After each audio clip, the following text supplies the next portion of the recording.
বলিউড অভিনেত্রী জাহ্নবী কাপুর ও শিখর পাহাড়িয়ার প্রেম নিয়ে দীর্ঘদিন ধরেই সামাজিক যোগাযোগ মাধ্যমে গুঞ্জন চলছে। যদিও দুজনের কেউই আনুষ্ঠানিকভাবে এই সম্পর্ক নিয়ে মুখ খোলেননি, তবে বিভিন্ন সময়ে নানা ইশারায় ঠিকই প্রেমের ইঙ্গিত দিয়ে গেছেন এই জুটি।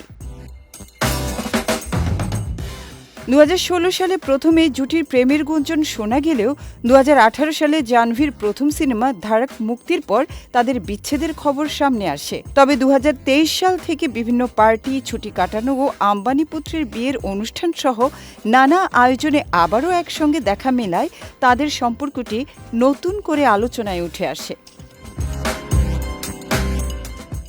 তবে এটাই জাহ্নবীর প্রথম ইঙ্গিত নয়। 2024 সালে বাবা বনি কাপুরের সিনেমা ময়দান দেখার সময় শিখু লেখা একটি নেকলেস পরে হাজির হয়েছিলেন তিনি।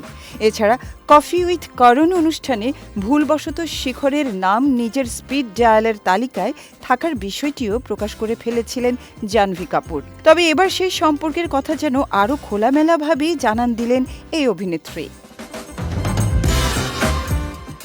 সম্প্রতি অংশুলা কাপুরের বিয়ের সংবর্ধনা অনুষ্ঠানে হাজির হয়েছিলেন জাহ্নবী কাপুর।